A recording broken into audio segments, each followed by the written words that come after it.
Did I summon them? Oh, they were both here? That is so gay. Well, other than wanting to scratch our eyeballs out because of Finley and Sophie having all the sex, in episode 7 of the L Word Generation Q, we pretty much got every couple getting together that we've been wanting to see together since season 2 started. Danny and Gigi, Bet and Pippa, Shane and Tess. Speaking of, how did they manage to make Shane and Tess the most boring couple on the show? But even with all these couples finally getting together, the real memorable part of episode 7, of course, was the return of Carrie, played by Rosie O'Donnell, who again utterly steals the show. And that's what we're here to talk about today. Carrie. Oh, Carrie. Carrie. Okay, before I get into Carrie, because she's about to be introduced again for the first time after a few episodes by, Shane seeing her after dropping Tess off. What happened with Shane and Tess? Okay? Am I crazy? Did I miss a whole ass episode? Please tell me. Here's the sequence of events that I remember. Shane hits on Tess. Tess says, "Oh, my sponsor told me not to get into a relationship." We all went, okay, weird. I thought they were going to put them together, but all right. Then the writers say, oh, this whole time Tess has been in a relationship with Sherry Jaffe. Shane successfully breaks them up, thank God. And then Tess immediately jumps into a new relationship with Shane, again, with absolutely zero reference to the earlier, my sponsor told me I shouldn't be in a relationship thing. And now she's dropping you off at your AA meetings. I just feel like there's been zero care put into Tess or frankly, Shane. Logistics. Yeah, I know it's going to be a quick turnaround, but we'll get it done. I gotta be honest. If my ex's new partner called me, I would be like, this is an emergency, right? Because otherwise, f*** off. The whole time I was watching this episode with my wife, she was like, why does Bet not like Carrie? And I was like, did you forget? Carrie is Tina's new partner? Because she's Tina! What do you mean, why doesn't she like Carrie? Finally. Oh, there they are. I was dying when I saw Bet's golden blazer in this scene. I had to apologize to my wife. I felt like I emotionally cheated on her with Bet's golden blazer. Is that Carrie? Oh, yeah. Oh, yeah. The condescension. I think the reason the dynamics here work so well is because Jennifer Beals and Rosie are just on another level acting-wise from the rest of the cast. I'm just gonna say it. And just every time I watch Bet reacting to Carrie, it either makes me laugh or it makes me feel something, some sort of emotion, and that is what this is all about, right? Entertaining us, but also bringing things out of us because we're really connected to the characters. Okay, can we just talk about how weird it is to call your partner's ex when they're out of town to hang out? I mean, I like that they put her at this event. There was a piece of me that was struggling a little bit with the believability. Okay, would you really call somebody up who has insulted you several times and seems like a real threat to your relationship? Would you really call them up and be like, hey, I'm sad? I have a really good feeling about those two. You ever seen Dumb and Dumber? No, why? No reason. Hi. I gotta run inside. See you in a bit. Just wanted you to know I love the show this season. It's fantastic. It really matches up with Carrie's character that she is a fan of this lesbian talk show. She's somebody who seems like she's just a supporter of sapphic women. I think a lot of us watching the show maybe see ourselves in Carrie because she's the underdog. She's the normal person looks-wise on the show. Even though, I'm gonna be honest, I'm kind of into this look. Talk show host. That's me. It's unprecedented. I know. Well, there's Ellen. Yeah. But yeah, after that, I can't think of anything. It was road wide open. They don't even have to write a line. Everyone watching the show knows what they're talking about. I was there for my OA meeting. For eating, not for drinking.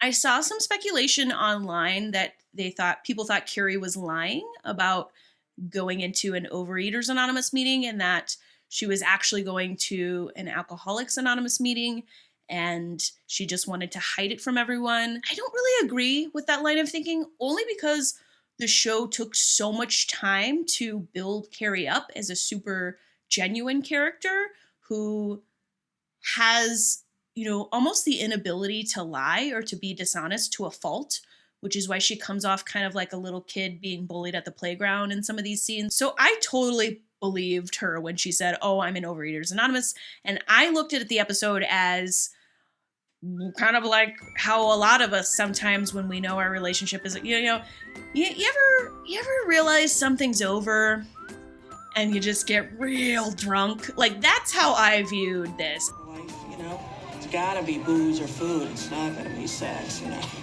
Although I've seen that bunch, and they are not what you would expect. Even in the episode where, we're just watching her emotionally crumble to the ground, Carrie is still being funny.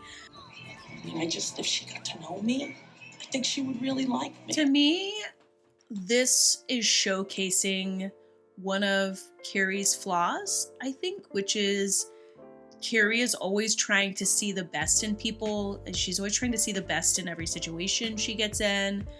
And it seems like based on that date they went on, she almost views Tina as, angelic, even though to me, the problem here is very clearly not Bet. It's Tina. And at the end, she finally realizes it. But the fact that Carrie is standing here talking to Shay and being like, "Oh, if she could just get to know me, she would like me," it seems like she is in denial. Because earlier in the season, she says, Bet's still in love with you. She knows that Bet is insulting her. She realizes, oh, she's insulting me. I'm this great person. Obviously, she still has feelings for Tina, which is the logical conclusion. I don't know why Laurel Holloman wasn't a part of this. I don't know if it was because of her schedule or budgetary. I don't know. It is a little awkward that we're watching a Tina Carrie breakup scene without Tina, but that aside, it is just really hard to watch because I think Carrie represents a little bit of all of us. I think all of us at various times have felt like the underdog, like the outcast, like the unpopular kid. And watching her break down like that was like watching myself break down like that. I know that the writers are wanting us to kind of see Bet as the bad guy in Carrie's life. Maybe this is just me, but I don't see Bet as the bad guy at all in this instance. She was such a person to Carrie in the past, but really for the last few episodes, I've been feeling like Tina is the obvious bad guy for not standing up for Carrie. Yeah, this was actually the first episode that I really feel like Bet didn't do anything wrong. I don't think that she should be forced to have to hang out with Carrie. She's there to score with Pippa. She, nicely said yes when Carrie invited herself. I don't know. Maybe you're going to read me my rights on this one. Am I wrong? Am I crazy? Do you think I'm a horrible person because I don't see Bet as the villain of this relationship? I just absolutely see Tina. And again, I think at the end, Carrie finally realizes as well when Bet finally tells her that I just wanted your blessing. Maybe your just acceptance would be nice. If you think what you have with Tina is working and you feel really good about it, then I don't see why you would care what I think about you. That made me so sad when she's like all drunk and they're like trying to help her and she just blurts out, "I love Tina." That made me feel like so,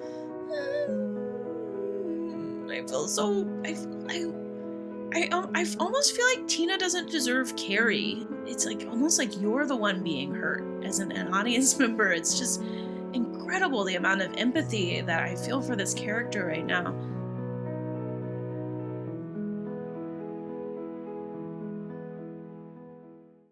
I love how none of these people think of security cameras. I worked for a concierge company for multiple years. They get all of this on camera when people have sex in buildings like this, just so you know. This kiss with Danny and Gigi is epic. According according to IMDb, this is the last we will see of Carrie, which is one of the reasons I chose to focus on her. Look, ratings are down, and I think it would be naive of me to just assume we're gonna get a season 3, but if we do get a season 3, I am praying they find some way to bring Carrie back next season. They did it with Gigi. You know, I will say they've made all of these characters' worlds incredibly small, considering they live in Los Angeles, California. Okay, let me know your thoughts on the episode. I'm also curious if you all think the show is going to be renewed or canceled. I'm leaning towards renew just by the amount of money they spent on season 2's budget alone. I feel like they've invested a lot in this show, and I don't know why, I just kind of am leaning towards them getting renewed. But like I said, I cannot pretend the ratings look pretty. They're basically a disaster. The show is down almost 80% in the key 18 to 59-year-old demographic between season 1 and season 2. Cross your fingers we get word of a renewal soon, otherwise I'll still be here giving my less-tastic opinions on my super gay YouTube channel.